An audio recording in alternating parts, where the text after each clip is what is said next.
Yo, what is good? What's good, New York Giants fans? Welcome back to another edition of Giants Conversations with yours truly, me, Unpopular Opinion Sports, and my bro, my main man, Ace Boone Coon, Big Pat Sports Talk, man. Today, we're gonna get into this Aaron Rodgers thing, man. A lot of rumors, speculation about Aaron Rodgers. Also gonna get into the combine. The combine is going on right now as we speak. So we're gonna talk a little bit about that and the state of the NFC East. Teams in the NFC East are making moves. What will the Giants do? What can they do to combat that in the arms race that is the NFC East? All that and much more. We be right back after the intro. Y'all stay tuned. Hit that like button. All right, let's get it.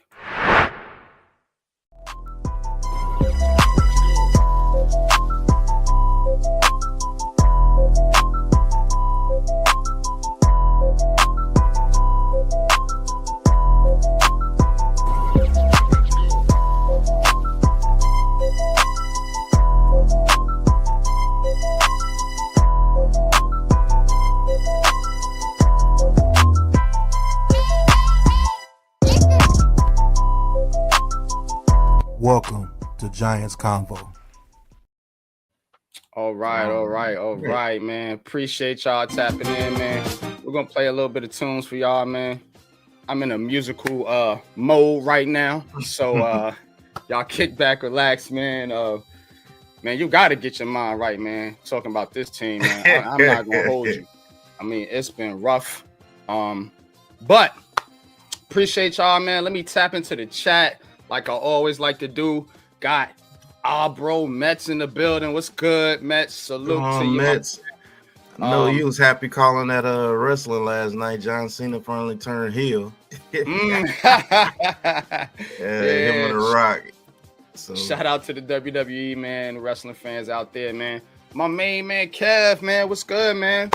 Long time no here, man. Appreciate you tapping in. Says, don't let the Giants sign Aaron Rodgers, please. Yeah, we're gonna get right into it, man. Ryan Davis, what's good with you, man? Appreciate you tapping in. Iman Perry, man. Staple, man. Big homie, man. What's good with you, Iman? Appreciate you, Iman, bro. This For dude sure. Always from the supporting, very man. beginning, man. Thank you, man. Appreciate you, Iman. TP, what's good, TP? Shout out to TP. You know, one of our very own doing fire content, man. On the New York Giants. If you are a Giants fan, you have to be following TP Way right now. One of the up and coming rising stars in the community, man. Shout out to our brother TP.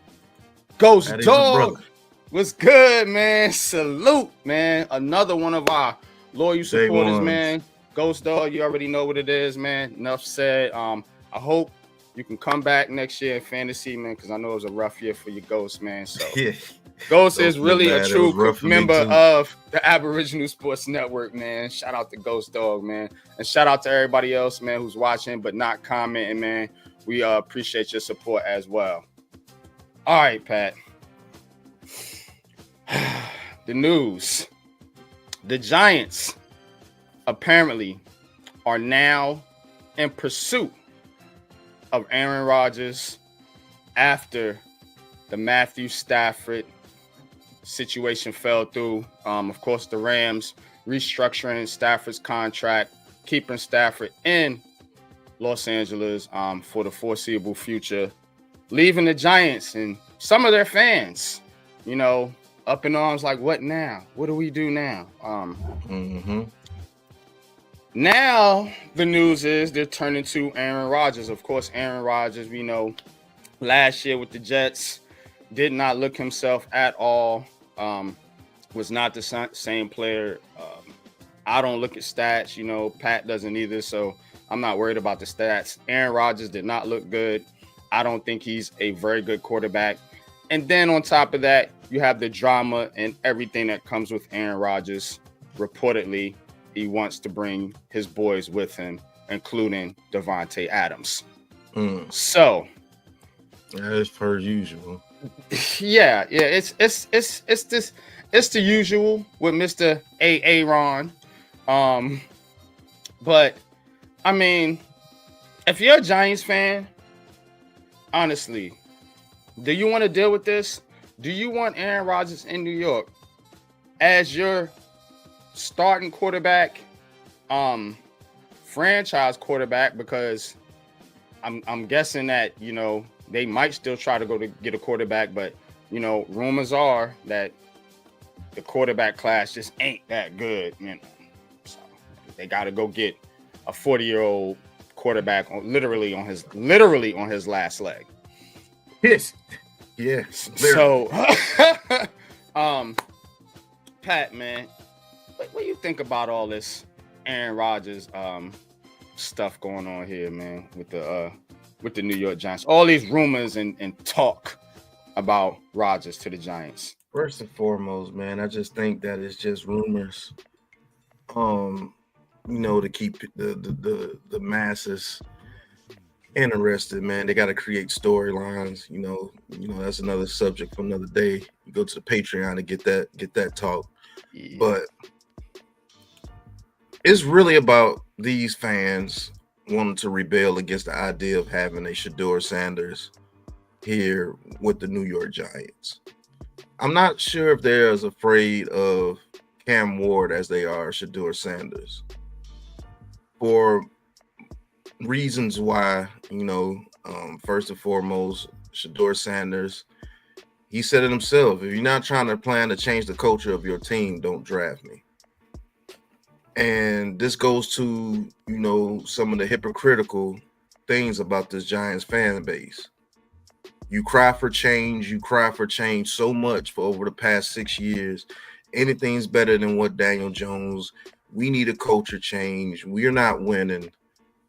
And then when the guy that can actually is literally telling you, I'm here to change the culture of the team, now all of a sudden it's a problem. And like I continue to say, you said you want a quarterback that can stand in the pocket and deliver. He can do that. He can maneuver in the pocket. He can do that. He can throw with anticipation. He can do that. He can put up stats. He can do that. He can put up stats behind a bad offensive line. He can do that. Obviously, his teammates love him. Obviously, he's a leader because they follow him. And he comes from a pedigree. So all the boxes that you wanted in your quarterback, he checks. So what's the issue? And that's the question that nobody seems to want to answer. And you're just continuing to back yourself in the corner. So now it was Matthew Stafford. Now, first it was Drew Aller. Then it's Jackson Dart. Then it's Dylan Gabriel. Then it's Matthew Stafford. Then it's Aaron Rodgers. Who you going to go to next after Aaron Rodgers is like, hell no, I'm not being a Giant? What you going to do next? Who you going to hype up next? Are you going to hype up Jimmy Garoppolo? Are you going to hype up Kirk Cousins? Are you going to hype up Sam Darnold? Who you going to hype up? Because that's all that's been happening. But go ahead. Yeah, I mean, you know, I just want to put it out there, you know, what people are talking about, so you guys can actually, this is what we do on this show. We give you visuals, we give you the real spill, and we show you what we're talking about so you can relate. Big Blue United, a Twitter account, says teams like Ward, well, he's quoting Dan Graziano, says teams like Ward and Sanders, but they're not viewed as surefire franchise changes the way some of the top quarterbacks in recent years were. I would love for one of these dudes to come on this show and elaborate on some of these comments that they making. Who is these surefire quarterbacks that just hit? CJ Stroud and Jaden Daniels. Those are the only two you can really point to. And they were in great situations, whether you will believe it or not. They were set up for success. You know, now the quarterbacks that everybody were hyping up, like Caleb Williams and Drake May, they went to worse situations, and guess what? They played worse. So how are we saying that Ward and Sanders, oh, they're just not viewed? See, you see the wording? Pay attention, y'all. Viewed. What is it about the way they look that y'all are viewing that doesn't make them franchise-changing quarterbacks? Let's go. I'm ready for it, bro. I'm ready for the smoke. Because y'all talking out of pocket. We're going to chase Aaron Rodgers. You literally want to become the team you make fun of every single year in the New York Jets. While the Jets are trying to go up to number one to go get one of these quarterbacks. Let's go. So what y'all talking about? Please come talk to me. Come talk to Pat. Come talk to the Aboriginal Sports Network. If you want the real spill, because y'all way out of pocket. Don't none of this make no sense. Because if you said you viewed them, both those quarterbacks had better stats than all those quarterbacks that came out. They had way better stats than J.J. McCarthy. They had better stats than Caleb Williams and Drake May. They had better stats than those guys. I think the only one that had better stats was Bo Nix and Michael Penix, if I'm not mistaken, because I think Bo Nix threw over 40 touchdowns, and I think Michael Penix got up to 40 touchdowns. And Shedeur Sanders and Cam Ward were right there. And they were on way lesser squads. Let's just keep it a buck. Miami wasn't as good as Washington or Oregon. And Colorado for damn sure wasn't good as Washington or Oregon. And they put up similar stats. And I'm leaning towards Shedeur Sanders because he did it with a way worse offensive line than any of those three teams. And that's just a fact. Yeah, Jaden Daniels had like 40 touchdowns too, but Jaden Daniels is outside of what we're talking about. He's one of the quarterbacks that actually that's what I made. Like I said Jaden Daniels and CJ Stroud. But outside of them two, Iman, who else? Who are these top quarterbacks in recent years that they pointing to? And guess what? Jaden Daniels wasn't the top quarterback viewed in his draft. No, he wasn't. It was Caleb Williams. You know what I'm saying? And some people view Bryce Young over CJ Stroud. So talk to me. Yep. So all these surefire quarterbacks is like, man, we had one draft when Kenny Pickett was the first quarterback taken in the past couple of years. So I don't get it. It's teams that say, oh, they play too much hero ball, but hero ball is celebrated in the league. Literally celebrated. And neither one of them play hero ball like that. They just make plays every once in a while. But I think they're both pocket quarterbacks per se, because you don't want Cam Ward going out there trying to be like a Jaden Daniels type. He's not built like that. He could do it every once in a while, but he's not built to do that like a Josh Allen is. He's not. And if he goes to a team that tries to do that, it's going to get him killed. You know what I'm saying? So, go ahead.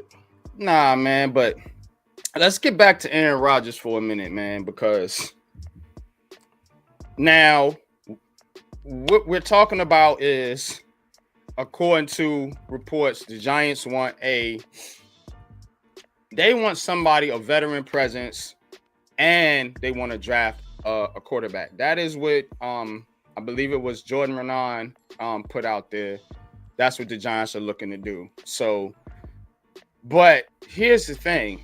If you're going after Matthew Stafford or Aaron Rodgers, you're looking for a starter. You're not looking for a bridge quarterback. You're looking for somebody to come in and try to win you some games. Because guess what?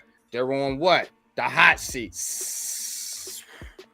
It's smoking over there. Them dudes is panicking. So, if we can get Aaron Rodgers, I'm going to tell you what they thinking. If we can get Aaron Rodgers, we can quiet some of the fan base down with this move. And then we're going to go and try to get Cam Ward or Shedeur.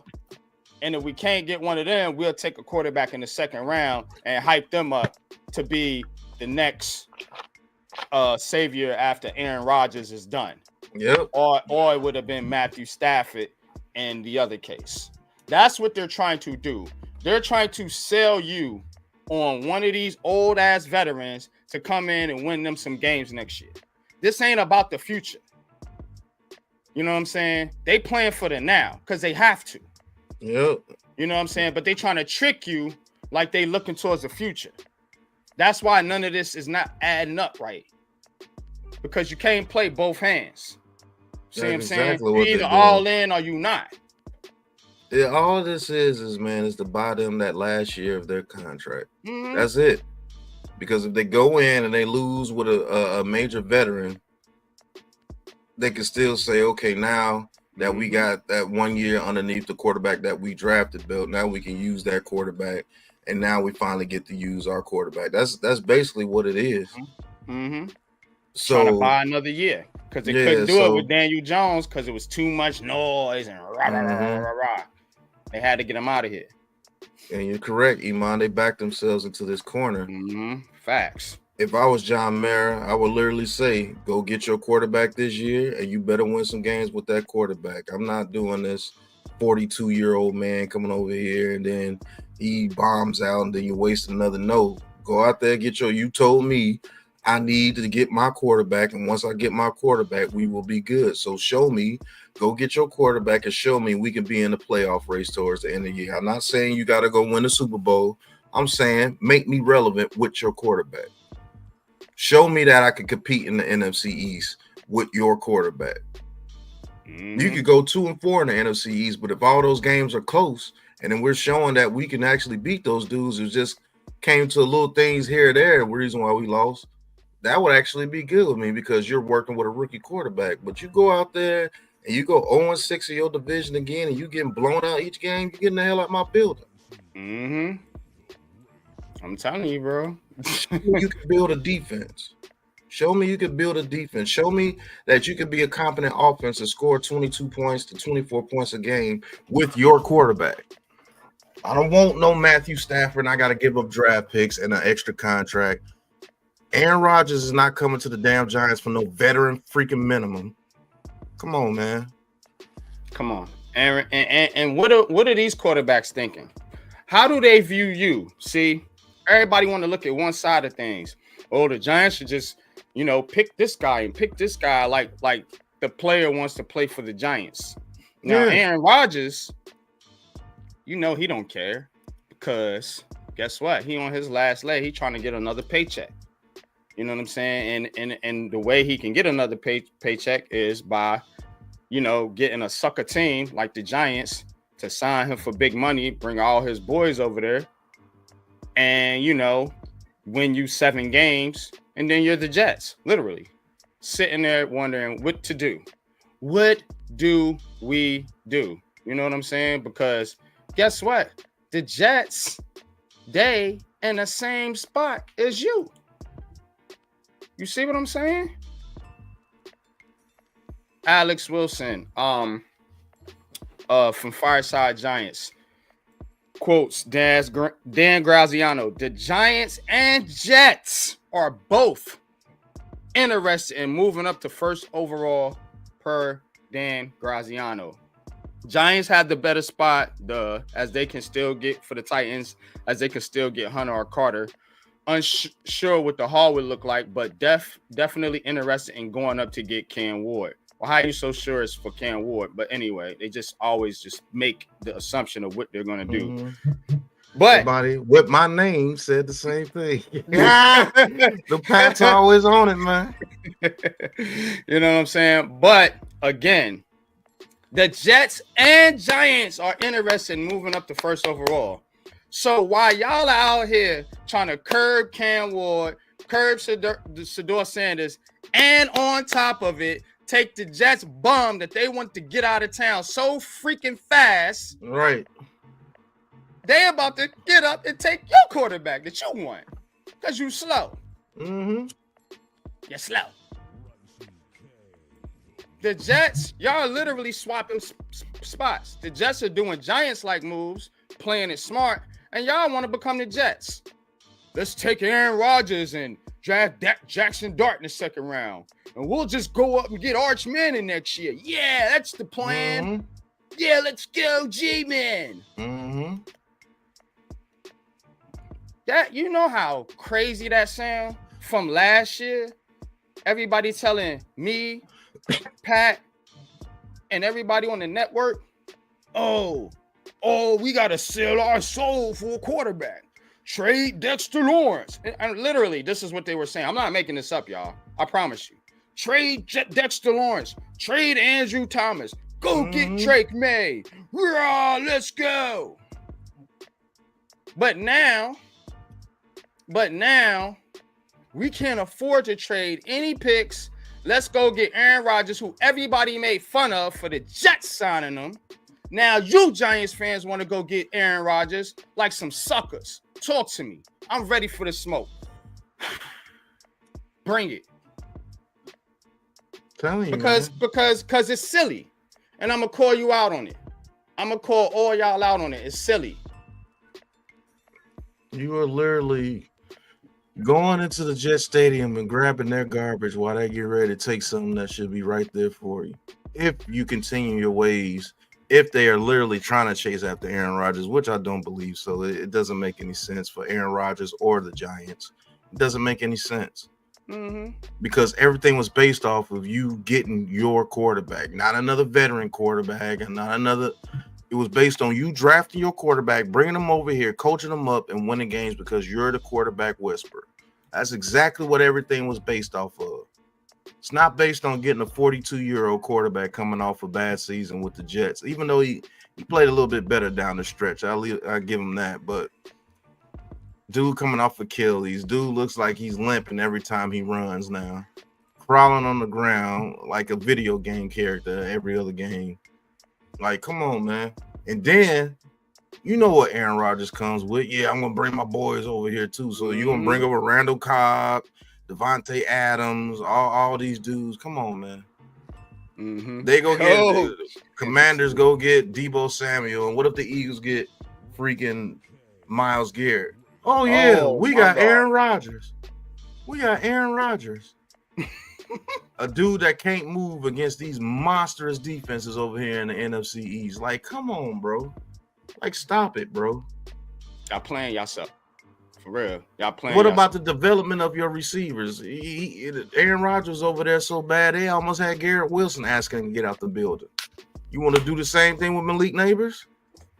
He over there trying to throw it to Devontae Adams all the time. Malik Neighbors is like, come on, man, give me the ball. That's what you want in your building?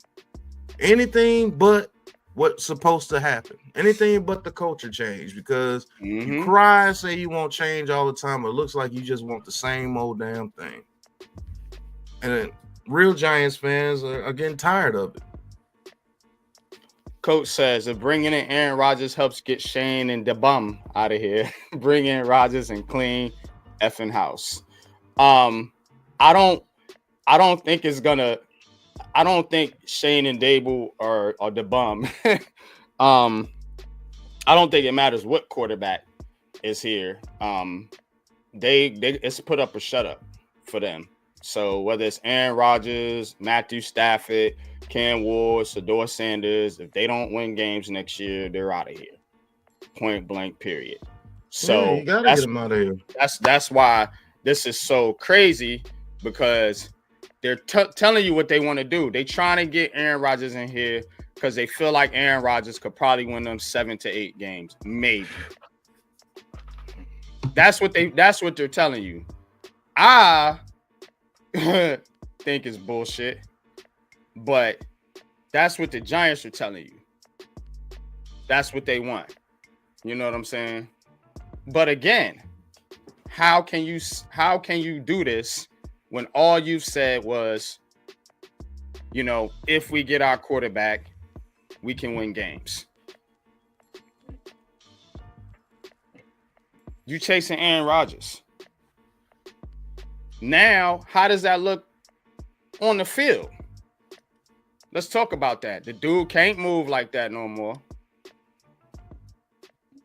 You know what I'm saying? Look, shell shock in the pocket. Makes dumb decisions. So just not playing smart football out there. You know, missing open receivers. Look, y'all got to understand, we call these games. We watch the NFL in totality. We Sunday, Monday, Thursday, Saturdays, we've been calling football games. So it's not me cutting on ESPN. It's me cutting on the film that I've looked at. This dude is washed up. So why are you trying to sign a washed up quarterback? And your roster's nowhere near up to par with the NFC East. Say that. So he's not going to do shit for you. You better off putting Daniel Jones back out there, bro. And yeah, I said it. Give a fuck what y'all think. Playing the Patriots twice and Dolphins twice and the Bills twice is way different from playing the Cowboys twice, the Eagles twice, and the Commanders twice. I don't think his body is up for that smoke. I'm telling you now. And he played like that last year with what most Giants fans would tell you, with a roster that was way better from top to bottom. Mm-hmm. That Jets roster was way better from top to bottom. And he did that with bringing the people he wanted to play with over there. So you think that we should waste cap room on Aaron Rodgers, homeboys, and Aaron Rodgers? All that cap room we could have went, and we could have got an offensive lineman, or we could have got a number one DB, or a top safety, you know what I'm saying, or a top receiver or something. No, that money gonna be wasted on Aaron Rodgers and his homeboys. Who's gonna stop Aaron Rodgers? Devontae Adams and Malik Neighbors. Man, Aaron Rodgers is gonna stop that. This is not MVP Aaron Rodgers, bro. This is Aaron Rodgers looking to get a couple more big checks before he leaves. That's it. And his ego has not shrunk. His ego is bigger than ever. Mm-hmm. Crazy work, you man. Bring Aaron Rodgers over here, it would be the Aaron Rodgers Giants, like it turned into the Aaron Rodgers Jets. Because our ownership is dumb like that. Ain't no other ownership bring him in there like that and let him take over like that. Aaron Rodgers' best bet is to go over there to Pittsburgh and play out his last year with Tomlin and them and shape up and get with the program. If he wants the best for him going out his career besides a check. If he wants to try to win. Coach says he needs to go back to Cali and do some surfing and puff pass. They want to bring him on over here and then going in his dark rooms with those drug binges like they were saying he was doing. That was hilarious. But like his can you imagine Rodgers' ego and Daboll's ego out there? That's what I was about to say. That dynamic is nasty, son. I'm telling you. Nasty, bro. You know, and a lot of these guys, you know, all I hear is about the offense. You know, oh, we'll be a better offense. How you know you're going to be a better offense? First of all, you know what I'm saying? You don't know this guy's going to play the whole season. Aaron Rodgers has always been a quarterback that gets hurt. It wasn't just the first year with the Jets. He's been hurt throughout his career. And how do you know what Daboll's trying to do is even suited for Aaron Rodgers? Facts. What about? Don't y'all know he like to run his quarterbacks? That's a fact. No matter where he goes. Don't y'all know he like RPOs and shit like that? Aaron Rodgers ain't doing that shit right, man. He about to get mocked. Like Iman said, Eagles gonna kill him. Dead. Come on, man. And you think Aaron Rodgers is finna go out there and mentor anybody? He didn't do it for Jordan Love. So why would you bring in a rookie to sit behind Aaron Rodgers? They ain't finna show him nothing. Facts. Hey, Aaron, what's going on with the playbook? You ain't read it? Nope. All right, coach, let's go. Damn, what's wrong with this dude? Call Aaron Rodgers. And you think I'm telling you, Daboll throws people under the bus? Aaron Rodgers is nasty, son. Man, Aaron Rodgers gonna throw everybody under the bus and more. You thought scapegoat was bad with Daboll. Your defense. Y'all always talk about the offense. What about your defense? Mm-hmm. That defense for the Jets was pretty good. Yes, it was. And they couldn't do shit over there. This defense can't stop the run. Now you think Aaron Rodgers won't throw an interception just to prove a point? Okay. Like Aaron Rodgers would have been in that offense last year and it was running the way he did. They was doing it. Dabo didn't want to change. He would throw an interception on purpose. And you know what? I wouldn't have blamed him. I wouldn't have blamed him. You think this man would have gave Wan'Dale Robinson 140 targets? And if he was made to give Wan'Dale Robinson 140 targets, he would have threw interceptions on purpose. He don't give a damn. His legacy is set. He's a Hall of Famer. He could go out there and throw 10 touchdowns or 40 interceptions next year, and he'll still be a Hall of Famer, and he'll still get his money, and he'll still be Aaron Rodgers when he retires. Like Ghost said, y'all thought neighbors was talking last year. Let him have Aaron Rodgers throwing to him. He'll make a few plays here and there like Garrett Wilson did, but on the cool, Garrett Wilson was like, man, this dude come back, I'm gone. I don't want to be here. That's a fact, bro. We tired of his shenanigans. Hey, Iman, that will forever piss me off. A 5'7" receiver with 140 targets. That is amazing. That is amazing. Like, the only people I know that came close to that was them dudes with the Patriots when they were running their slot game. But they were efficient with it. This dude, Wan'Dale Robinson, was getting targets thrown right into linebackers. Like, right into them. Getting them killed. And you think Aaron Rodgers cared? He would have threw that ball at Wan'Dale Robinson get his neck knocked off. And that's your system. That's exactly what he would. That's your system. He would have ran right off. That's your system. Oh, I threw another pick. That's your system. That's exactly what happened.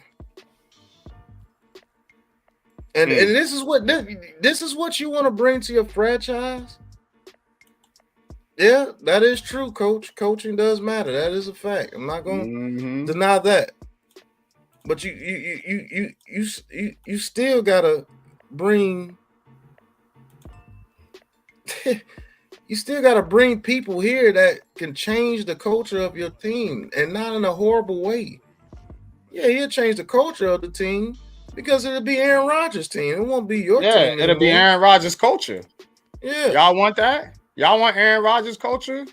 A non-winning culture, a quarterback who a lot of people was pumped up to be one of the greatest ever. You know what I'm saying? I've heard many people say Aaron Rodgers was the most talented quarterback before Pat Mahomes came in. I promise you that was the narrative. And he only won one Super Bowl. You know what I'm saying? Why? Because it's something in here and in here that Aaron Rodgers don't have that the other great quarterbacks have. Yeah. So I don't want that vibe on my team, bro. You know what I'm saying? If you wanted to talk about Matthew Stafford, that's a different story. I like Matthew Stafford's character. I think he is a leader. But Aaron Rodgers ain't no freaking leader, man. He gonna lead you to the dungeon, to the dark room. Yeah. That's exactly what he's gonna lead people to. You thought people were frustrated? Man, you have a whole man, it'd be a whole crapshoot. You bring that dude here, bro. Yeah, man. But we're gonna play a quick commercial, man, and then because I'm tired of talking about Aaron Rodgers. This made me want to punch somebody in the face, man. Even talking about him going to the Giants, because it's like y'all get on my nerves, man. Come on, man, it's weird, bro. It's just weird. Come on, man. But let's get into the combine.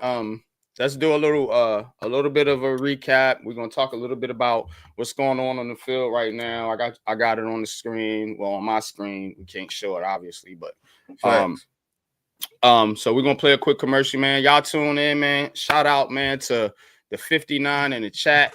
Appreciate y'all tapping in on this Sunday for Giants Convo. Y'all know how we do, man. We're gonna talk about it, man, for a little bit here today, man. We got the combine, and then we're gonna get into the NFC East, the state of the NFC East, because this move's being made. Y'all gotta pay attention to what's going on. New York Giants fans gotta keep up. But we'll be right back.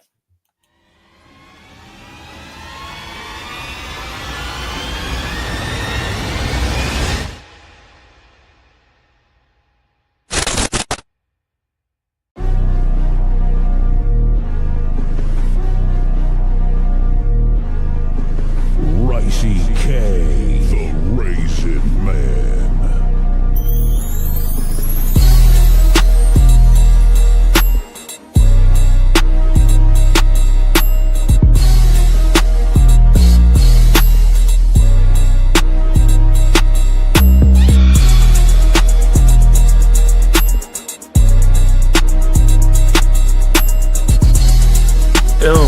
Or just the Giants organization that really put Daniel Jones in the forefront and carried him in that type of light, man, on national TV.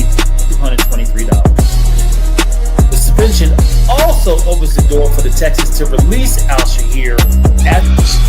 Then in 1976, guess who was hired? Atis fans. This is where preference plays the biggest. But I'm gonna have to knock this down and get the oohs and ahs of Houston.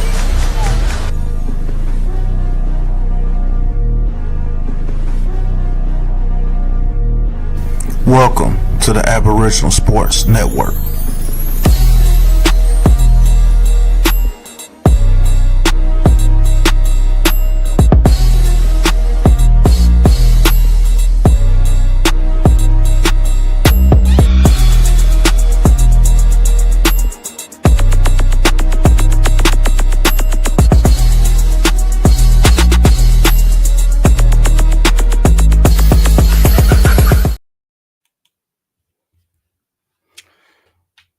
All right, man. Let's get into a little combine talk here, man.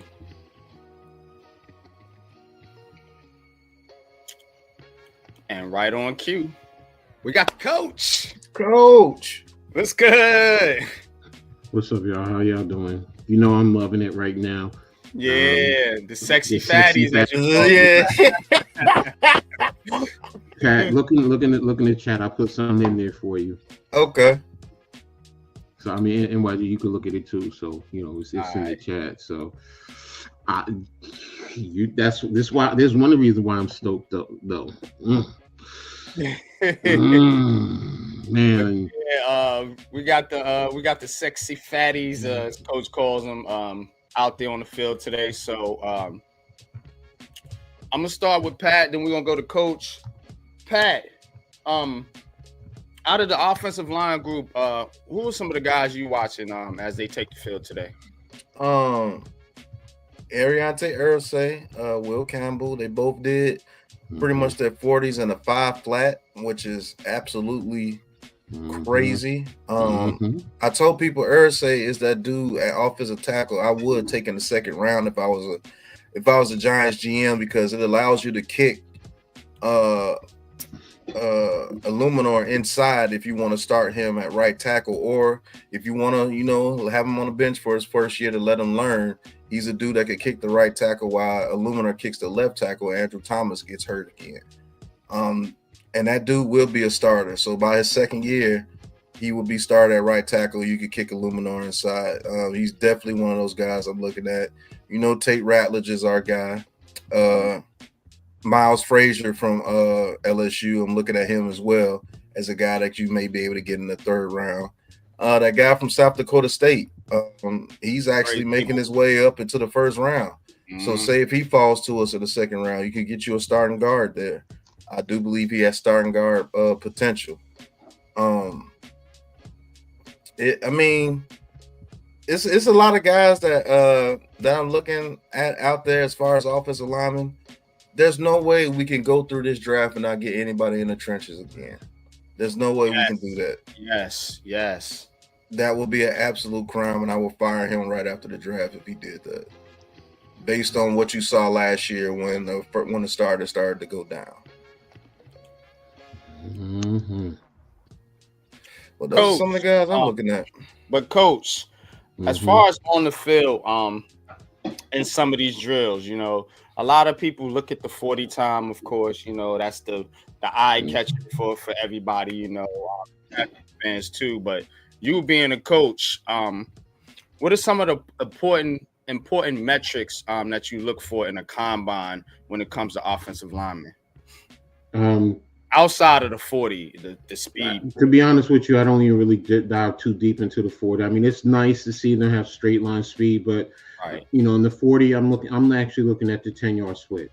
Yeah. How quick are they out of the gate?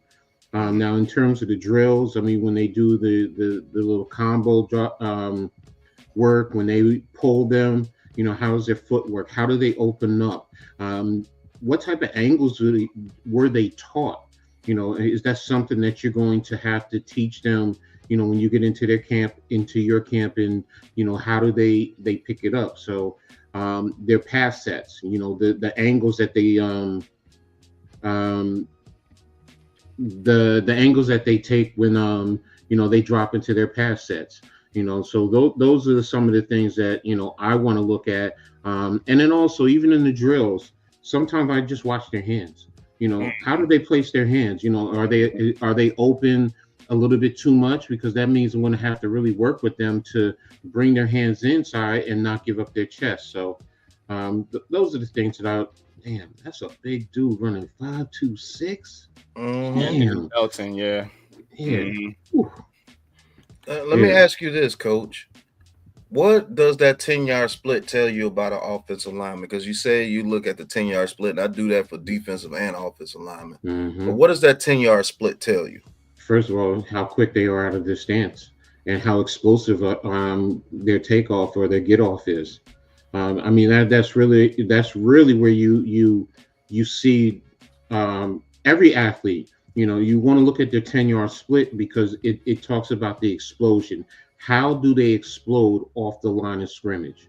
Because that's usually where you push and you get up and you start to go.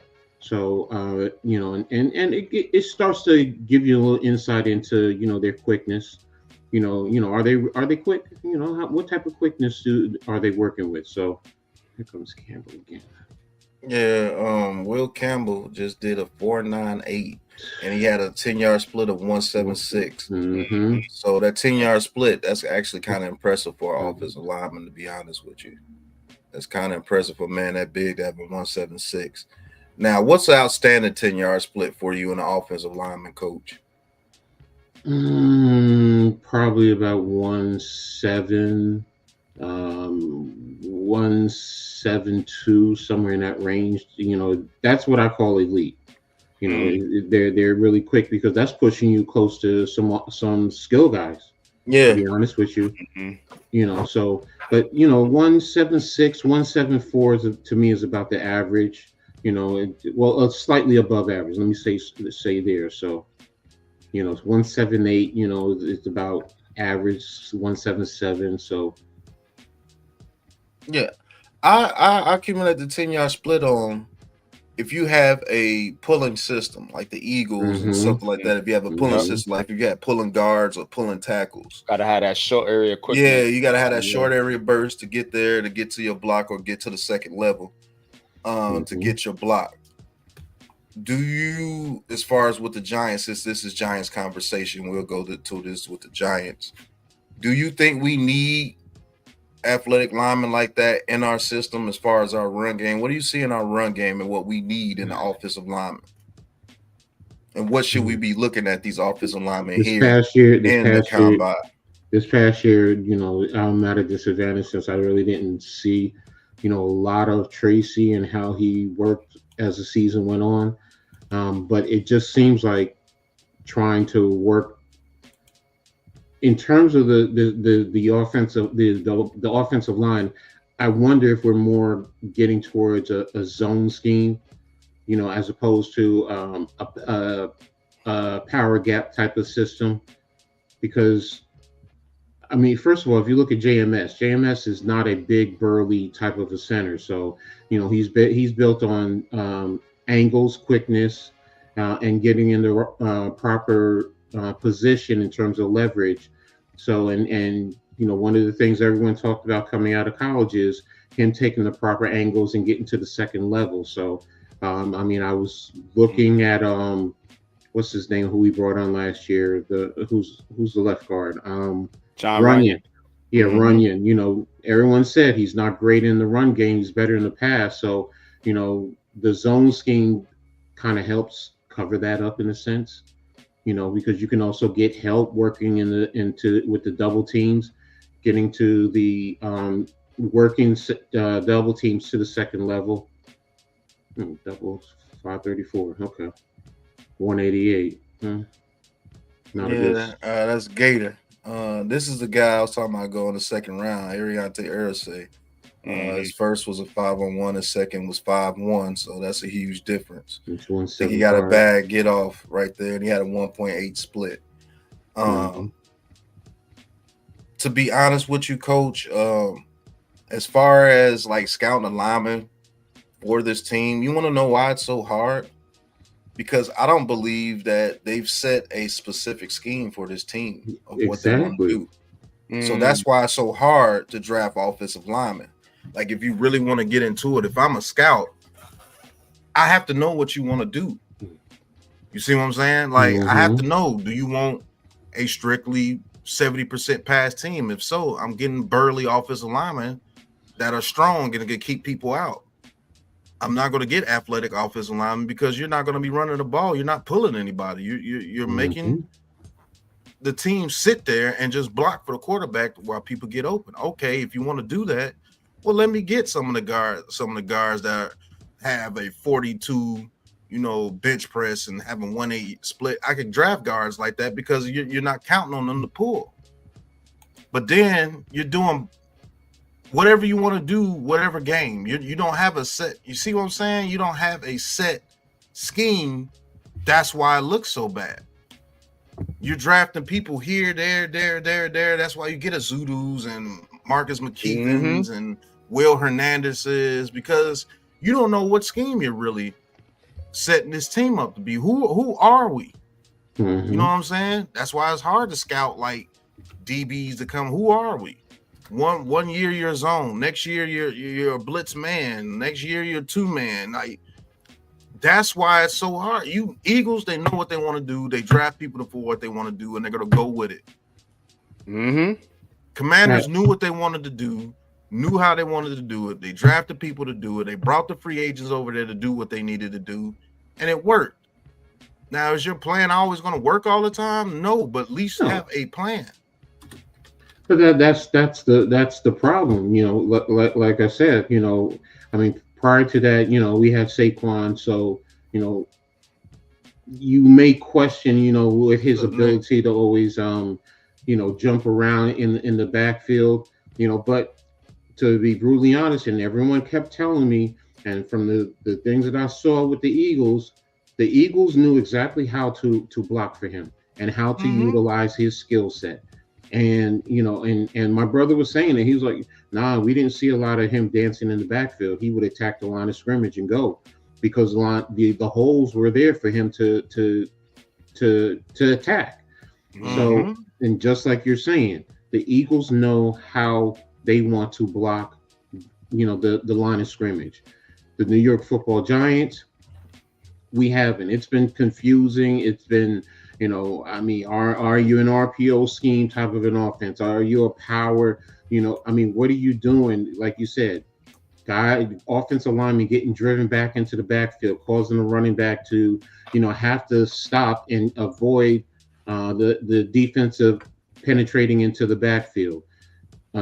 It's just really frustrating. I wish I could have seen more of the games this year. I'm just going to go back and watch. No, you don't, Coach. You don't want to see what they put out there on the field. I want to see what Tracy. It's going to piss you off. I'm telling you. No. I'm going to watch Tracy and his skill set. And Tyrone Tracy, he balled out. Yeah, Tracy, that was one of the bright spots. But the team, it's going to be garbage, yes. But I still have to evaluate it to give you, very, very fair and a very fair assessment. Look, y'all know I was one of the biggest supporters of Evan Neal, and I'm greatly disappointed in my son. I'm now to the point, go ahead, move him inside. Go ahead and move him inside. Maybe because you see. Welcome to my side, Coach. It's not even that. It's Mekhi Becton. Honestly, is the reason why I'm starting to think that. Because Becton with the Jets, he was a tackle and all this and that, but he goes to Philadelphia and he's about to get paid. Everyone keeps telling me, oh, he played well with the Eagles. The guard is the right position for him, and I think they're about similar size, if I'm not mistaken. Yeah, almost exactly identical. So now that's telling me, you know what? But now it goes back to the scheme that the bum is trying to run. I mean, that's really what it boils down to. What is it? Exactly. That's the point. I think he's trying to do too much of everything instead of, find your niche, master your niche, and add some of the other parts, components just to have it there. But if you're a zone scheme, fine. If you're the old school Barry Sanders type of zone scheme, fine. If you're working in combo to the second level, fine. If you want to be a power gaps type of scheme, fine. Find something. And Tracy, what type of running back is he? Is he going to be your feature back? Because I'm hearing rumors. Oh, well, he's going to be a complimentary back to whoever. That's my point. If they draft a running back, or I don't know. I'm just saying. I've heard. I had a conversation with someone who, he was like, "Oh, Tracy should be a complimentary back, and we should get a big power back who can soften the in between the tackles, so this way he can attack because all I'm hearing is he's an outside type of a back. So, let me ask you something, Coach. Yeah. Since you've coached on every level except for basically the NFL, do you think Brian Daboll's lack of lack of identity is due to lack of confidence in himself as a coach? That could be a good part, a big part, because then players read that. Players are smart.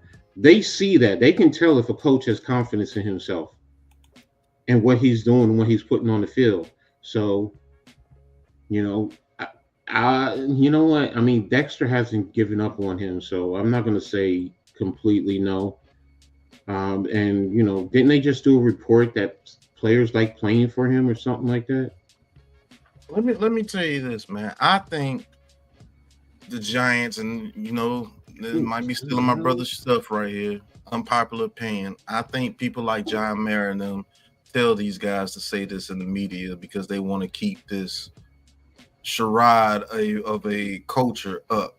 You know what I'm saying? Like, they don't allow the players to really express themselves. Because, come on, man, when Malik Neighbors was really expressing himself, who was he pointing the finger at? He literally said, it ain't the quarterback. Right. He literally said that. Right. Bar for bar. What's going on, Tudo? Salute, brother. Appreciate Hope everything is well out there for you, bro. Absolutely. Like, he literally said, it's not the coach, it's not DJ. We were doing the same thing with DJ was in there, so it's not the quarterback.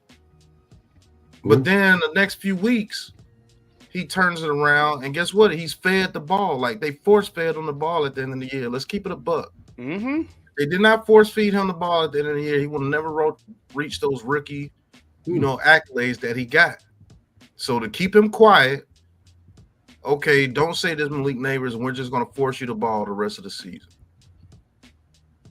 Yep, because he started talking. Yeah. He's right. He started talking, and all of a sudden he just shut up. And everybody's like, oh, Malik Neighbors just has this sudden change of attitude. No, he was getting a bunch of targets, and he was going to break that record. That's what that was all about. That's why he shut up. And they probably told him, hey, next year we're going to get you somebody in here that's going to be able to get you the ball consistently. That's what they told that boy. And he was like, all right, man, I'll chill. Cool. What are they telling these players that they give these contracts to? You think Dexter Lawrence is a kind-hearted soul, whether you want to believe that or not as well. He's a huge man, pause, but he's a kind-hearted soul. Okay, Dex, we're going to give you this money. Just don't express your frustrations out with what's going on here, but we're going to give you your money. You earned your money, but don't go out there and express to yourself the way that you want to be, the way that you want to express yourself. You know what I'm saying? Like, do you believe things like that is happening within the organization? Personally, me, no, I don't. Damn, he's slipping again. Yeah, Will Campbell. No, I don't. Personally, no, I don't. I think they try. Your PR department tries to talk players up and guide them into not opening Pandora's box. Yes, every team, every sports team across the spectrum does that, and that's even down into college because of media relations. But does Mara want to keep a certain image? Yes, I will say that. But do you think that image that he wants to keep, not to cut you off, do you think that image that he wants to keep is a detriment to this team?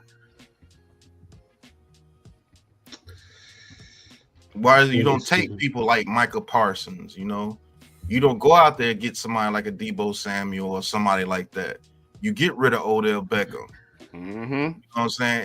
Is that that image that you say that he wants this team to partake so bad? Do you think that goes to the detriment of this team? Because for the past years, you've seen on this team lack of dogs. I'm going to say this.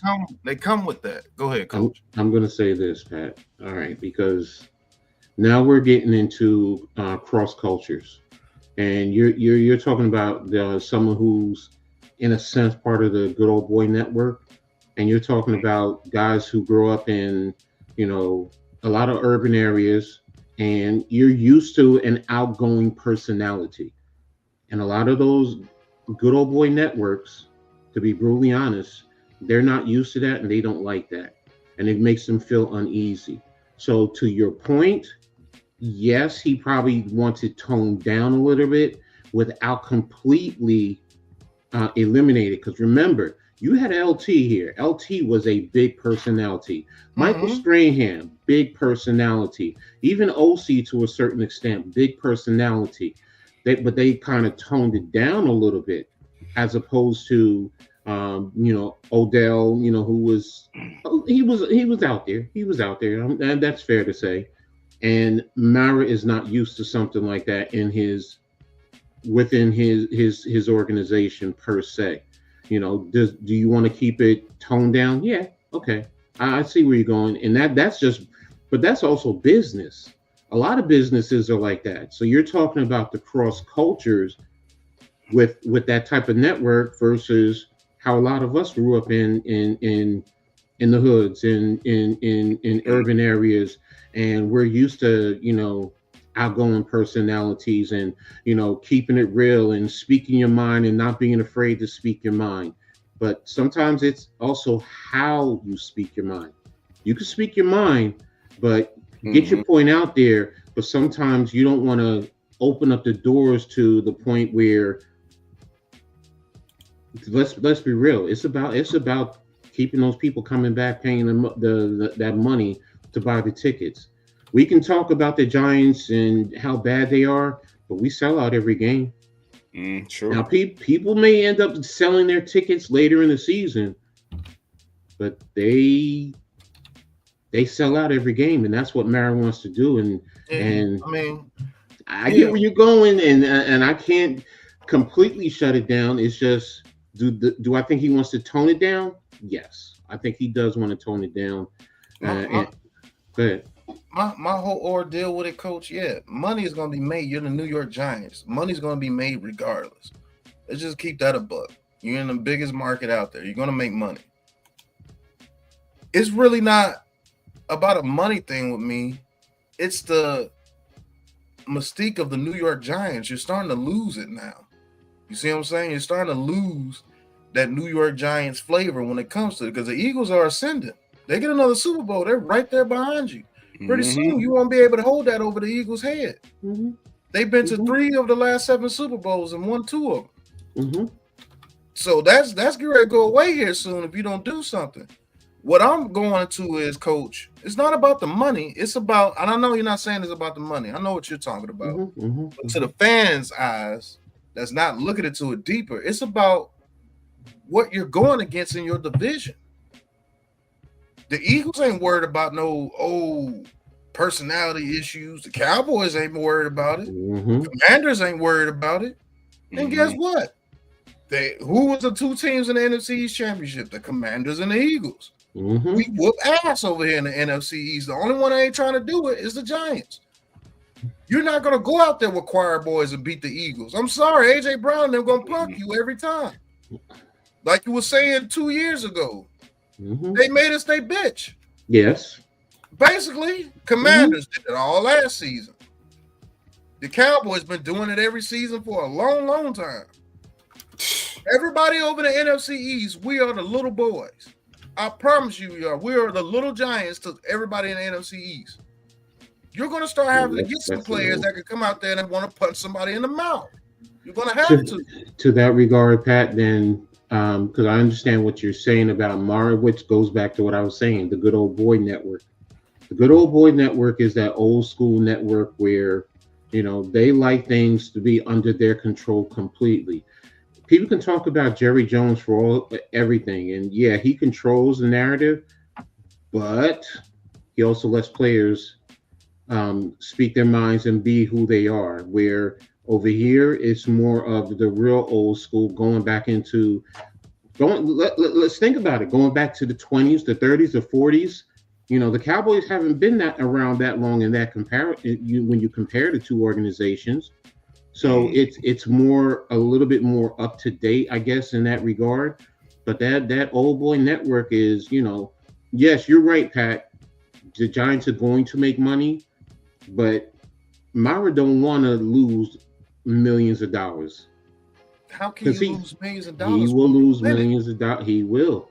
You continue to lose. Because what you're saying is we need those personalities that come in. The personalities are going to bring the fans in also, number one.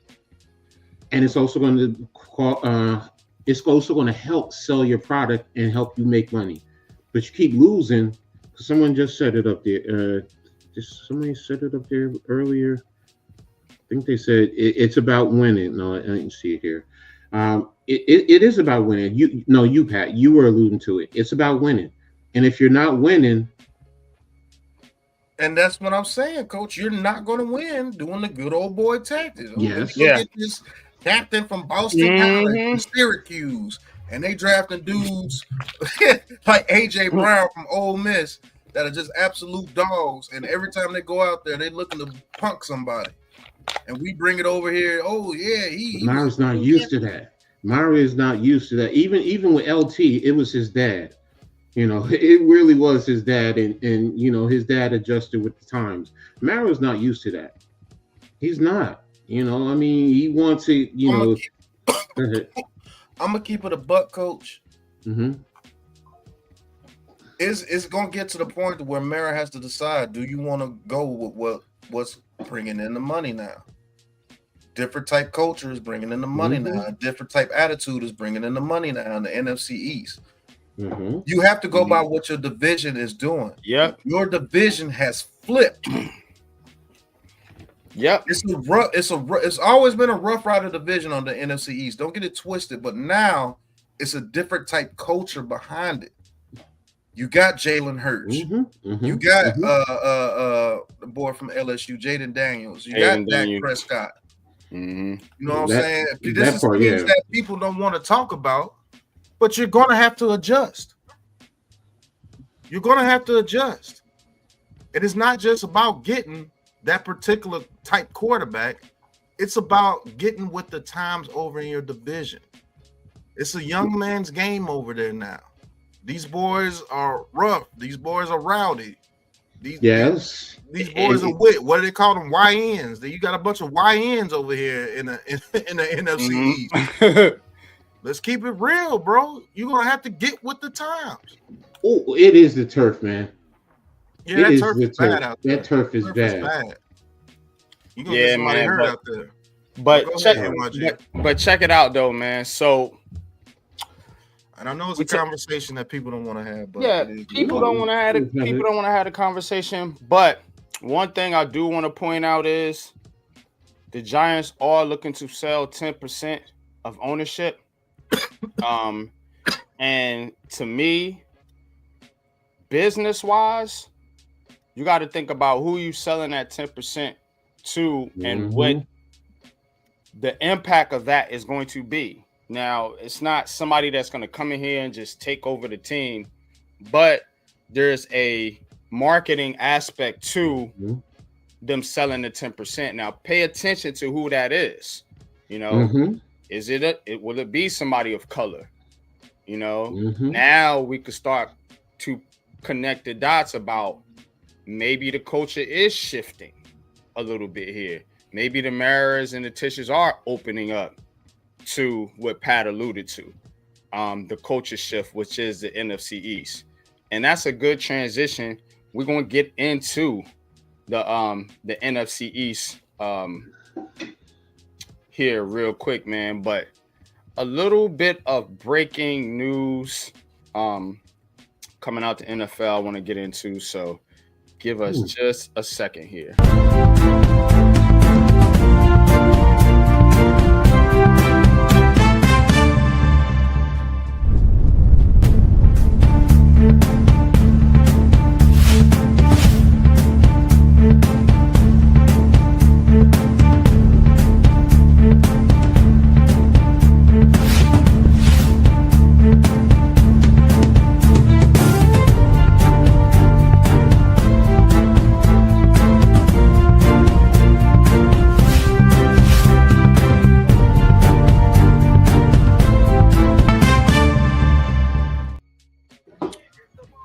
So, according to Sleeper NFL, the rap sheet, Ian Rappaport, and I actually just seen it pop up here on the screen on NFL Network. The 49ers are open to trading Brandon Ayuk. Now, coming off just getting rid of Deebo Samuel, apparently the 49ers are looking to move on from Brandon Ayuk.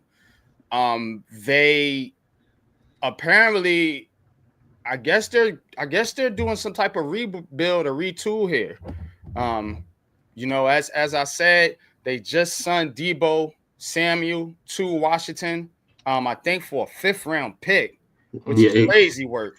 You know what I'm saying? So we're gonna talk about that, and I want to open this thing up to the state of the NFC East. You guys were alluding to it here. A little bit, you know, talking about the Commanders and the quarterbacks in this division. Now with Deebo Samuel, with Washington, you know, getting Jaden Daniels some weapons, with the Eagles coming off a Super Bowl win and reportedly interested in Myles freaking Garrett, if you can believe it. Brandon Ayuk's on the market. What we talking? Because y'all got to level up now. It's getting crazy out there in the NFC East. Yeah. If you can get Ayuk for maybe even a 3rd round right now, let's go. Because right now it just what you call it just showed that they're selling short. To me, that's what they're doing. I mean, you got Deebo for a 5th, because I'm saying to myself, why the fuck couldn't the Giants get him then? Right. Right. Now, if you can get Ayuk, give up a 3rd round. Now, the question is going to be the money.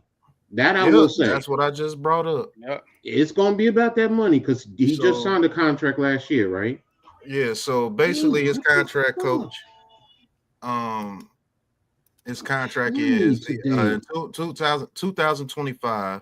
He has a cap hit of $11 million. In 2026, he has a cap hit of $16 million. And after that year, it jumps up to 42 and 44. But you have an out in 2020 after the 2026 season. So that's why trading for him would make sense. If it doesn't work out, you can get out of that contract with him having a minimum hit in those 2 years. 26 years old. I mean, come on, man. You have him and Neighbors. I mean, come on, man. I'm with it. That the question is now, if I'm Shane and I saw what Washington got for Samuels, all right, what do you want for him? I'll give you a 3rd. You just got a 5th for him. Yeah. I'll give you a 3rd, because we got 2 3rds this year. No, we got 2 fourths, I think, right? Yeah, we got They 2 got a fourths comp. this year. They got a comp fourth. So yeah, let that third go. I'm good. Bye-bye. I swear we had 2/3. No, we got 2 fourths. We had 2/3 last year, I believe. Yeah. Okay. And we gave up one. No, we had 2 seconds last year. We gave up one of them for Brian Burns. Yeah. But yeah, I'll still give up the third. If let's say Brandon Ayuk, let's say he's healthy. You know, you have to get him. He has to pass a physical. Him and Malik Neighbors, that allows us to compete. That allows us to compete and give your quarterback a chance when he goes out there with Brandon Ayuk. Just to keep it a buck. I do believe if they gave up Deebo Samuel for a fifth, they're gonna want at least a third for Brandon Ayuk because they just paid him. Yep. But with that contract, Giants fans, he's getting $30 million a year. Those 2 cap hits that you get with Brandon Ayuk, if he doesn't work out, is only $11 million to $16 million. You have an out after the second year of that contract, so you can actually get out that contract and be absolutely cool, just like how Daniel Jones was. They got out that contract, they were cool. You don't see them in cap hell after that Daniel Jones contract, which I said, but people don't want to listen.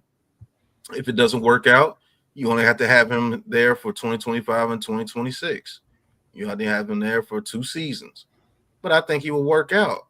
And it allows Brian Daboll to use his scheme, whatever that scheme is, a lot better with 2 route runners out there and 2 dudes that can get yards after the catch and 2 dudes you could throw back shoulders to and 2 dudes that can take it down the field, 2 dudes that can go play on the outside or the inside in the slot. And it opens up more for people like Jalen Hyatt to get down the field. When you have to worry about Brandon Ayuk's route running ability, because he's a route runner for your ass.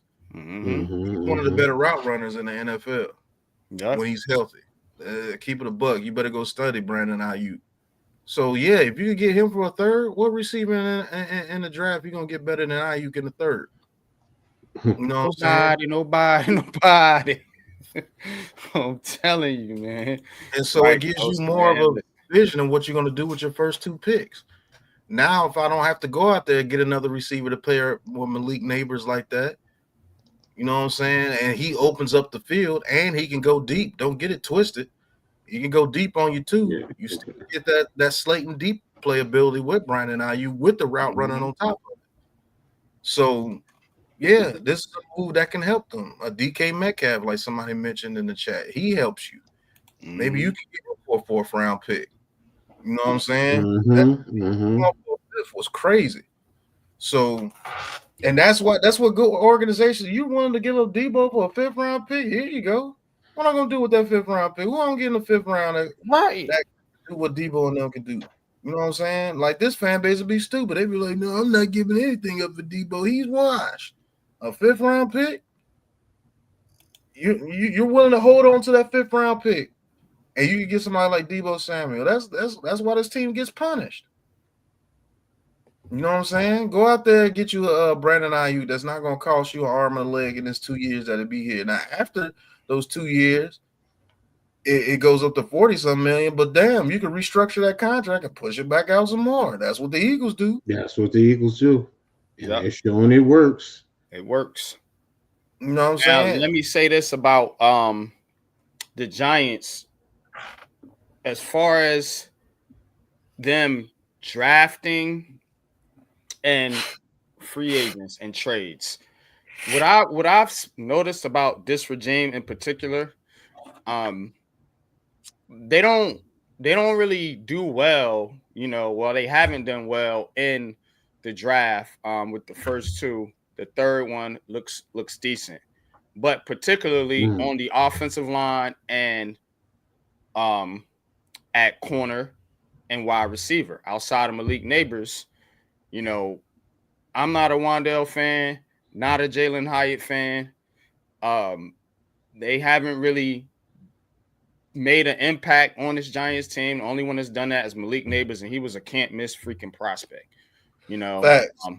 And had a quarterback been there, they would have passed on him. So I don't know if this regime can really get those positions right. This right here is a move you need to make because, like Pat said, what wide receiver?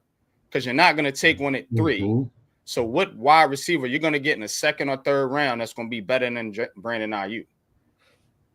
You know what I mean? And that's what you got to look at. Because now you if you draft in a rookie, or even if you want to be stupid enough to sign Aaron Rodgers, he got to have somebody to throw to. Yep.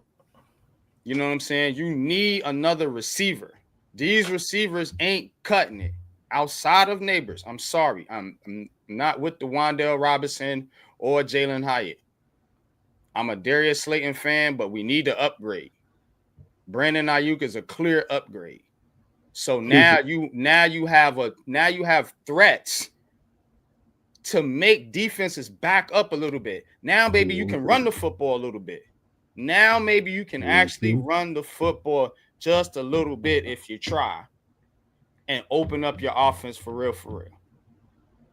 You know, you can't just sit back and let all the other teams around you make all the moves, then you pick up and get scraps. Oh, let's just go and get Stephon Diggs. No, go get the guy. Go get the best. Compete. You got to compete. Don't just wait for everybody else to do something and then, okay, we got to make a move now. Who's left? Nobody. Yeah.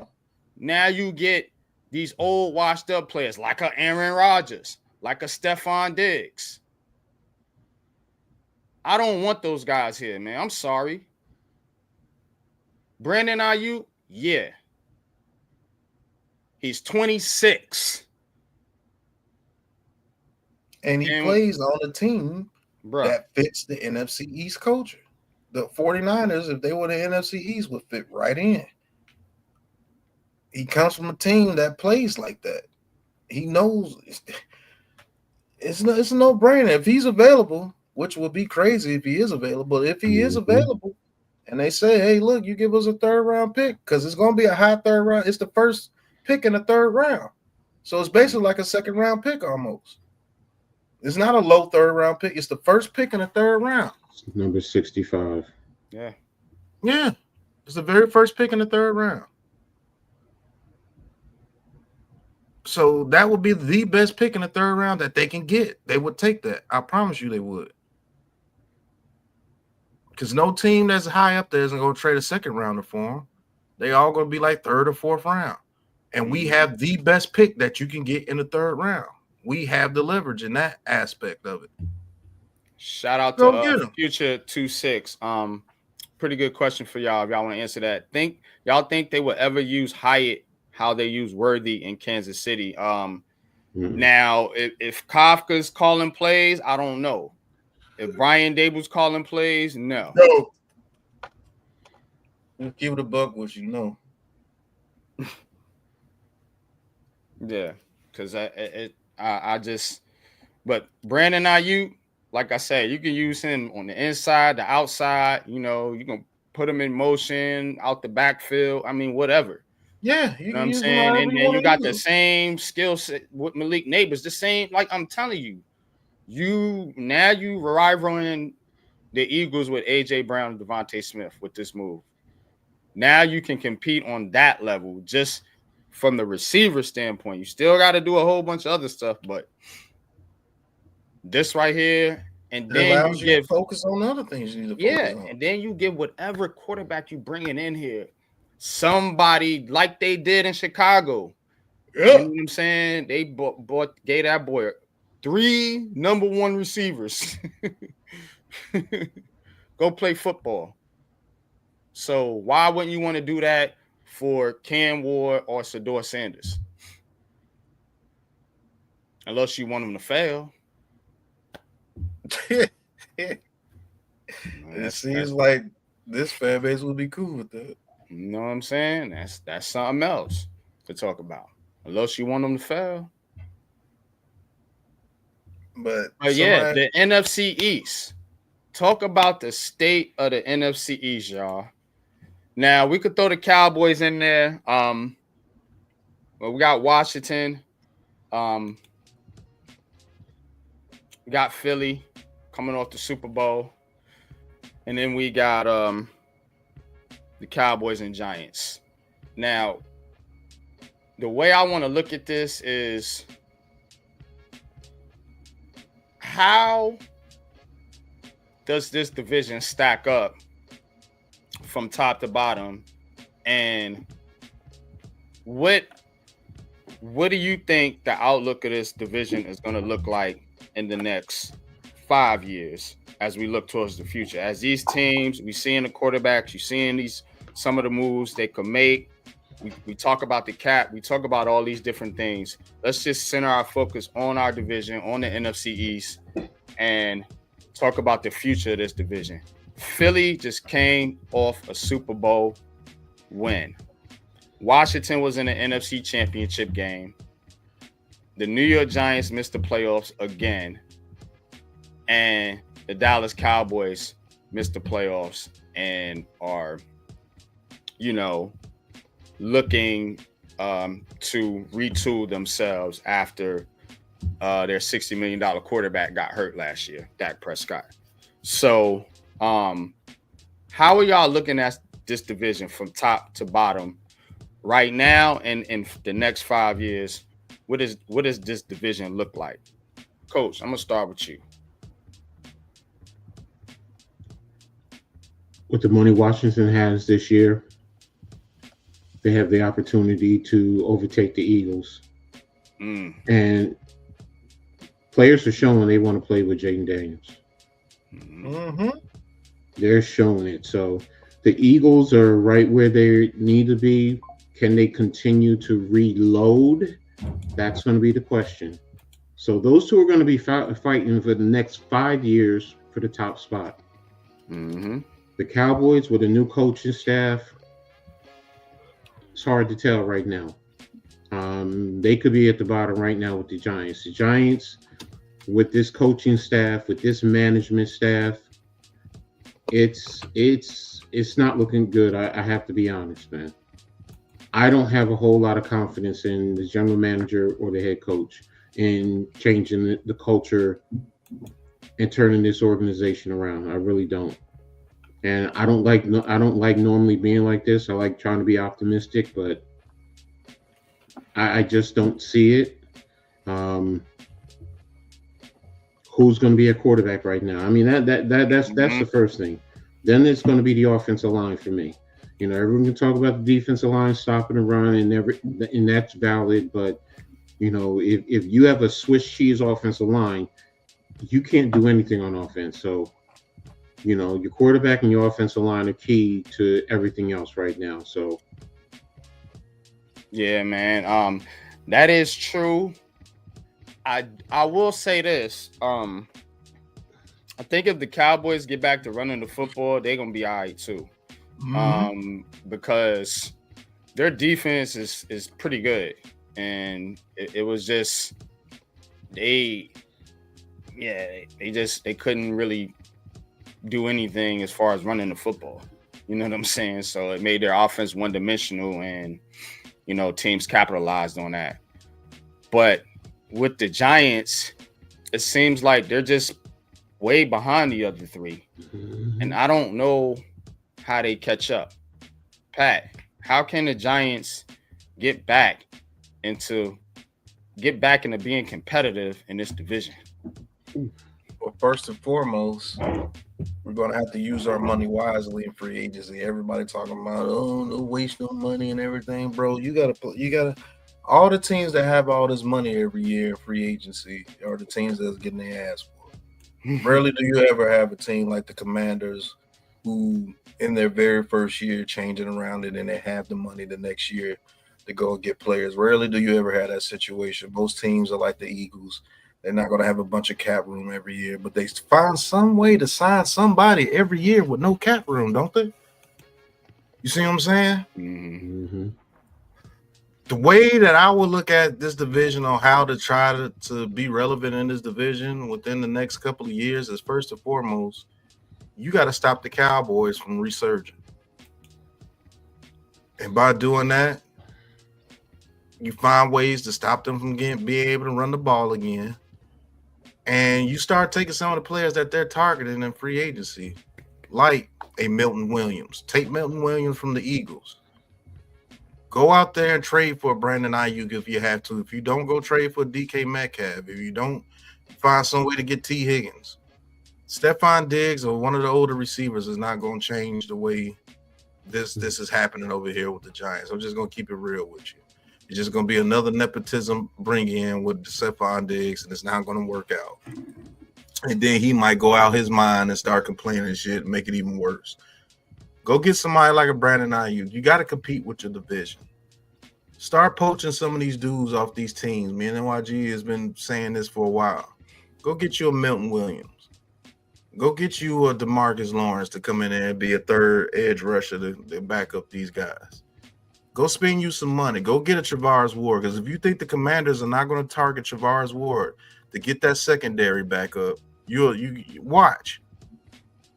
They're going to get one of the top corners in free agency as well, because like Coach said, they brought in a culture changer in Jaden Daniels. Now people want to go over there and play with Jaden Daniels. Hell, Malik Neighbors wants to play with Jaden Daniels. You know what I'm saying? I'm telling you. So that's why somebody like a Shedeur Sanders really changes that. Or Cam Ward. People will want to come over and play with Cam Ward too. You know what I'm saying? It changes the dynamic of your team. Nobody wants to come over here and play with an Aaron Rodgers. If I'm T. Higgins or somebody, I'm not wanting to come over there and play with an Aaron Rodgers or what. He's not like that. Everybody ain't Devontae Adams that got Aaron Rodgers on the mind all the damn time.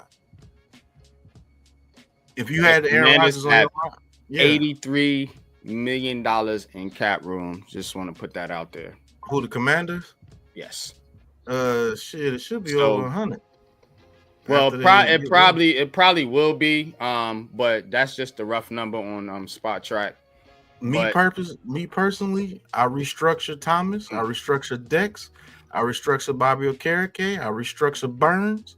I get up to about 80-something million, probably even more after you release Gano and Nacho and all those contracts you don't need on your team no more. Nacho doesn't move the bell. Gano can't even stay healthy at freaking kicker. And he's one of the highest paid kickers in the league. You get rid of some of those dumb contracts. You get your 80 to 85 million, and you go out there and you're going to have to spend, bro. You're going to have to spend on some players. And these are not old players that you're bringing in. These are still dudes in their prime, 26, 27. Yeah, your payroll is going to be high, but guess what? You're winning. You're going to have to do it. Go get Zach Bond from the Eagles. Pay him as much as Byron Okereke, because you're going to have to do it. Because you're the Giants. You're going to have to pay for some free agents. You're going to have to. You know what I'm saying? Go get those people that you can't draft. Go get offensive linemen. Go get a cornerback. And go get you a receiver that you could compare with Malik Neighbors and draft your future quarterback and rock and roll with it. And hopefully you can stop the Cowboys from resurging and show the Eagles and the Commanders you ain't no punk. Because you're not beating them next year. I'm saying, I'm just coming out. I don't think you get one game against them next year after the role that they're on. And like I agree with Coach. I think the Commanders are going to find a way to get the Eagles within the next 2 years. Mm-hmm. By the way they're going. Shout out to the 100 in the chat. But I don't know, man. You're going to have to. Your first goal is to stop the Cowboys from reascending. That's your first goal. You're going to have to. Yeah, you gotta, like you said, you gotta start to really start to get aggressive as far as making moves to combat the teams in your division. You see what the Eagles are doing.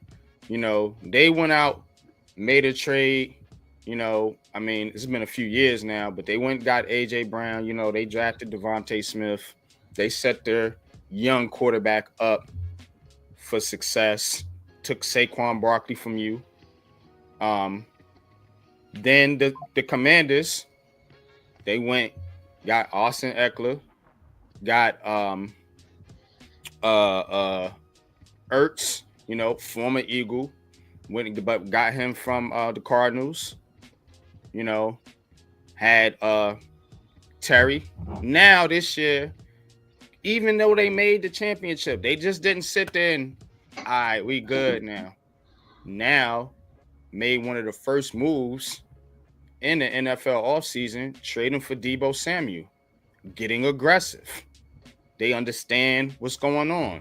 We need to compete. We got to make moves before these other teams start loading up. And then we kicking dust. That's what the Giants do. You know, now I just showed you the breaking news. You should be on the phone right now. Right now. What's it going to take to get Ayuk to New York? We want him right now. What's it going to take? Don't hang up that phone until you got something in place. Does he have an NTC? I mean, a no trade clause? I don't think so. Okay. But I'm not sure. But regardless or not, I'm still checking in. You know, and you know, check in on DK Metcalf. You know, check in on if somebody else is available. Now, what's the biggest thing though that separates you, especially from Philadelphia? It's the trenches. Yep. You can't draft very well in the trenches. I'm sorry. They just don't. Miss after miss after miss on the offensive line. Just go sign one. The two you signed last year are pretty good. Go sign another one. That's what you're going to have to do to build your line until you can finally get some draft picks in here and develop them. Okay. Your defensive line, you know you got a problem stopping the run. You know Dexter Lawrence is there, but needs help. That should be your second priority. Because again, you've drafted at that position and it hasn't worked out. DJ Davidson's, Jordan Riley's, and whoever else. The best dude you had was an undrafted free agent, which you probably lucked up into him and Elijah Chapman.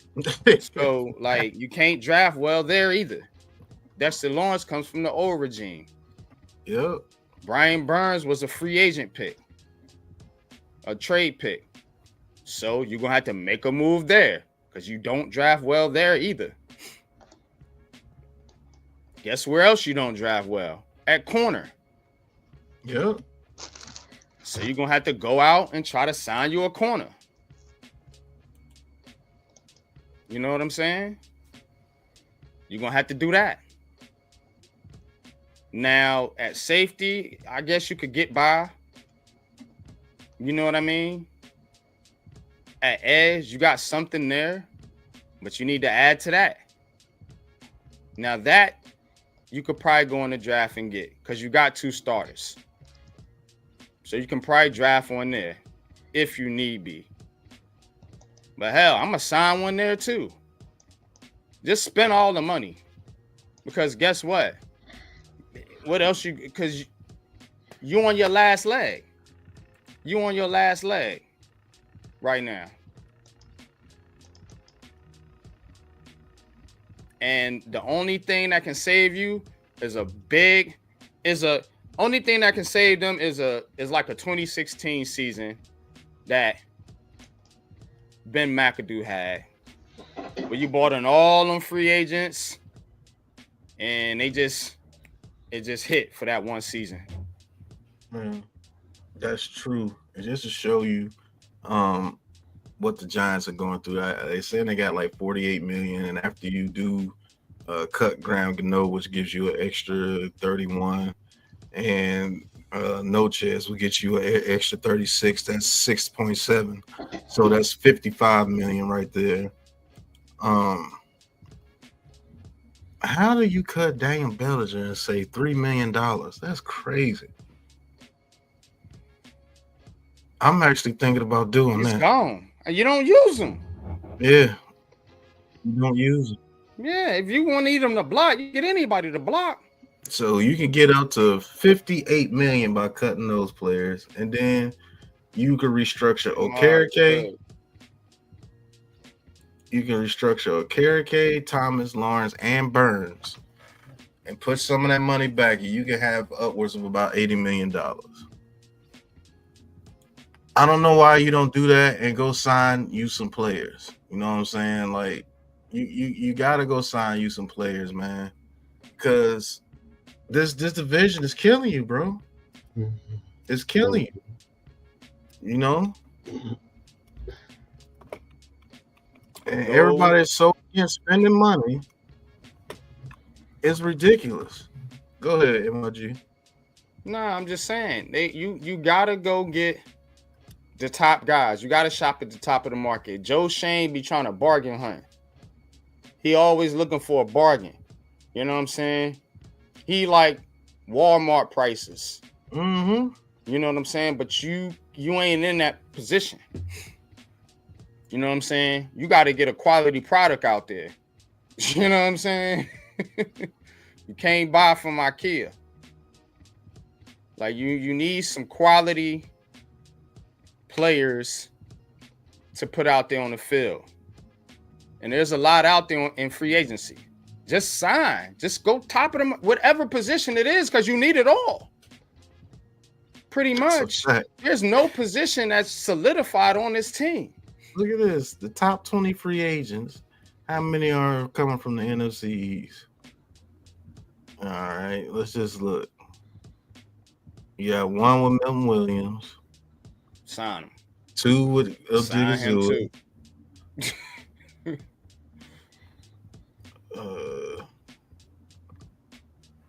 3 with what? Should be a target.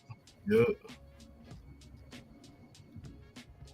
So it looks like you got a total of 3, and all of them come on the defensive line. So out of those guys, you should get one of them at least. Mm-hmm. I'm taking Sweat and Milton Williams. Yeah. Give me Sweat and Milton Williams. Mm-hmm. You know what I'm saying? Play from the Eagles. Because you gotta hurt them. Now and let them be motivated to go out there and play hard against the Eagles twice a year. Mm-hmm. I'll go get Greenlaw. He's back after his injury. Zach Bond. I would take Zach Bond. Yeah, because I'm sorry, McFadden. I'm not with McFadden either. You save $3 million if you cut McFadden, which is crazy.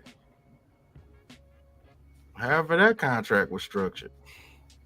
You need better players, man. Just be honest with you. You need better players too. Coaching's got to be better, but you know, yeah, some of these guys just ain't it, man. They not getting it done. And you can't keep, you know, playing second and third and fourth fiddle in this division. You got to get aggressive because Philly and them, look, they not just gonna sit there and say, "Oh, we won the Super Bowl. We not gonna make no moves." No, they're already talking about going out and getting the best pass rusher in the game. Right. Come on. What's going on, Miss Trina? Thank you for subscribing to the channel. So how can you sit back there and try to bargain hunt? How can y'all do that? Like, they got Lawrence as the 56th best player in the free agency. If you can sign Lawrence to a 1 year, $10 million prove it contract and let him go out there and play for another bigger contract, why not do that? Yep. You know what I'm saying? You might be able to keep him as that veteran. Look at Dante Fowler. Went over there to the Commanders and changed that going over there because he was used to playing with the NFC East. It's okay to get a 1 year rental. Everybody don't have to be all-time great signing them in free agency. You can get some 1 year rentals while you train somebody else up. Other teams do it all the time. All the time, bro. The Cowboys did it with Fowler. Then the Commanders turned around and did it with Fowler. Some dudes are just mercenaries. Just keep it a buck. That's how they make their money throughout the rest of their career. They become mercenaries. You know what I'm saying? But get you a mercenary that you can, you know, count on. Mm-hmm.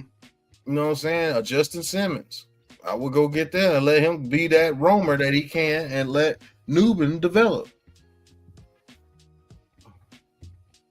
Hell, Jedrick Wills, he could play guard. A tackle from the Cleveland Browns, he could play guard.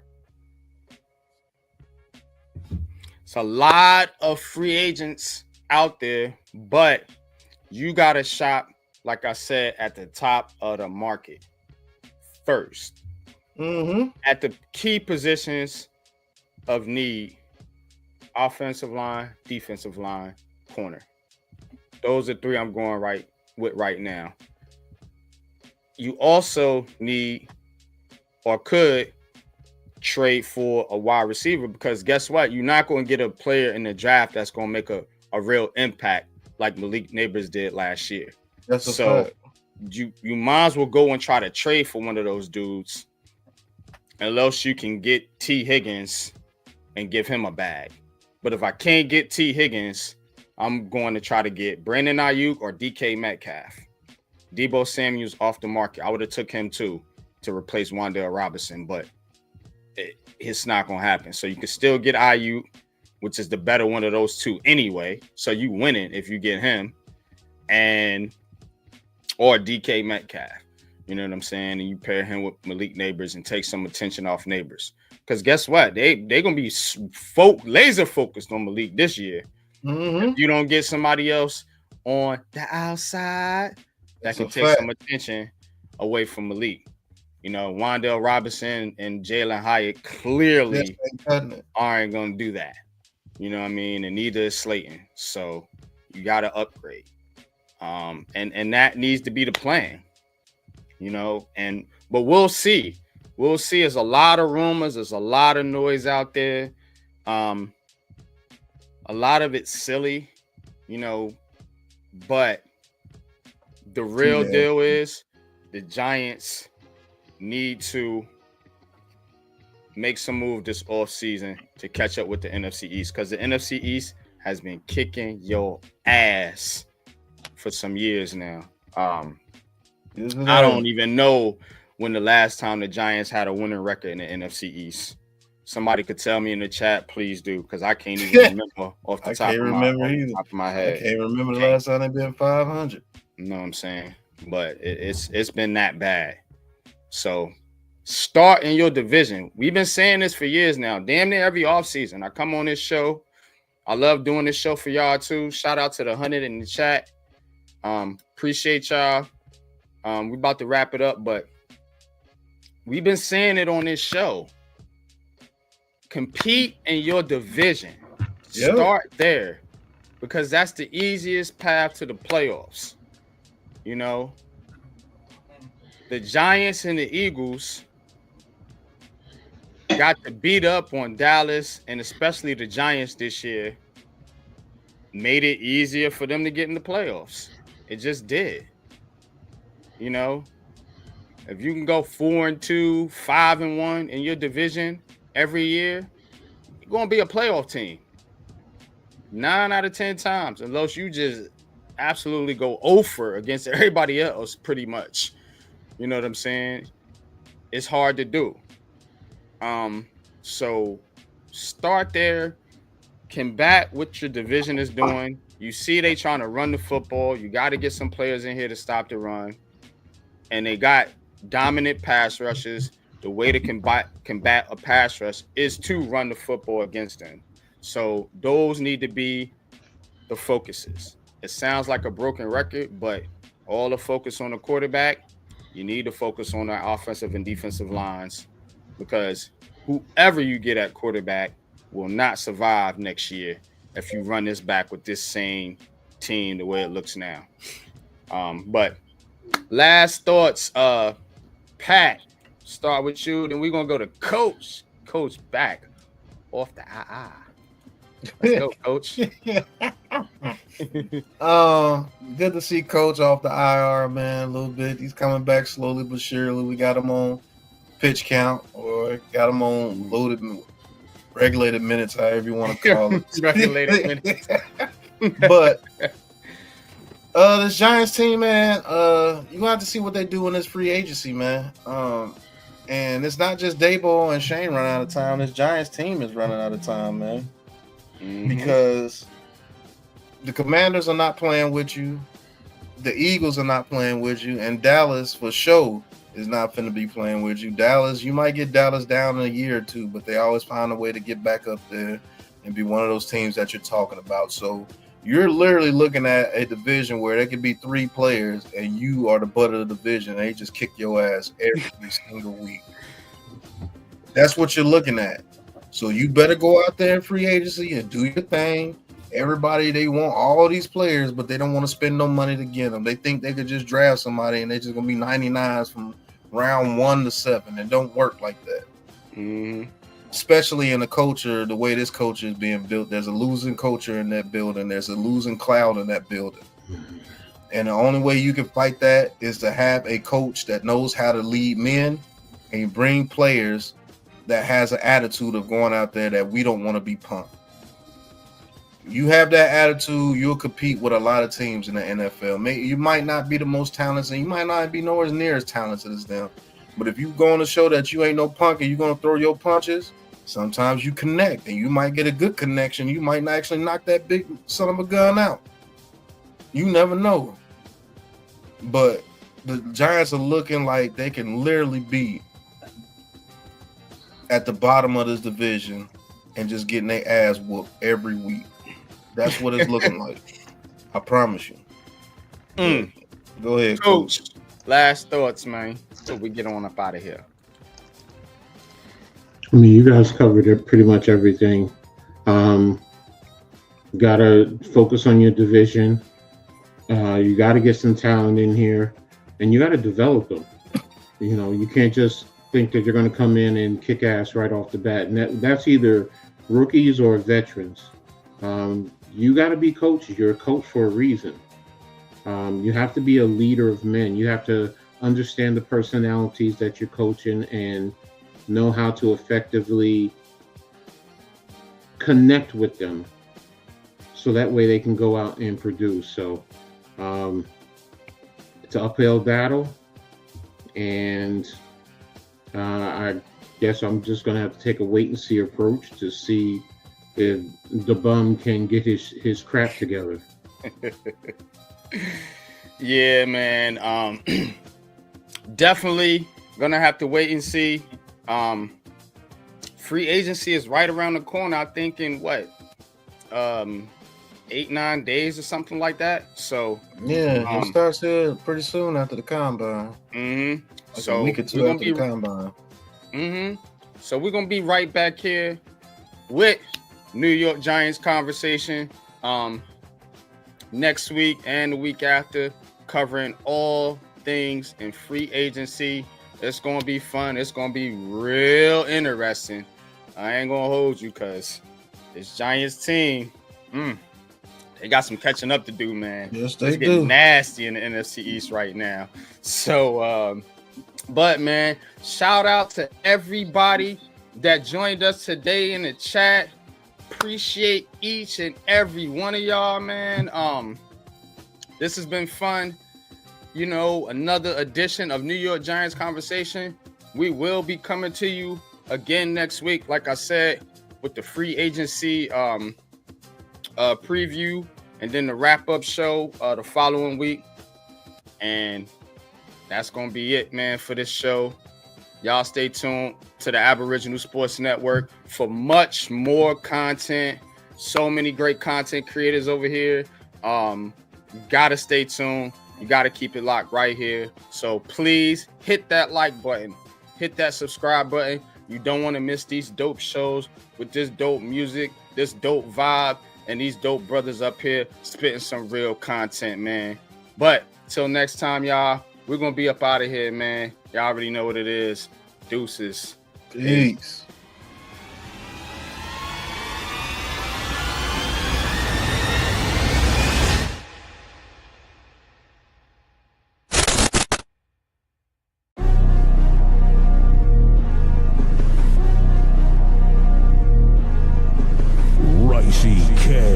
The Raisin Man.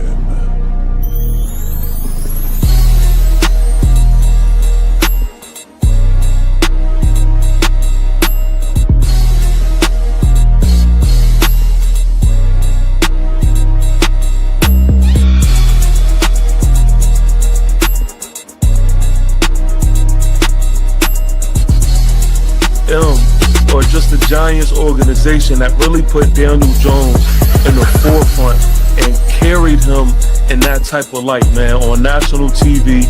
$223. The suspension also opens the door for the Texans to release Al-Shahir at.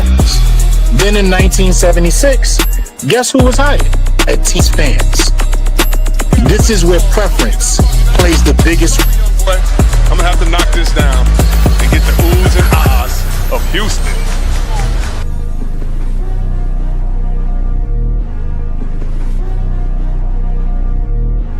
Welcome to the Aboriginal Sports Network.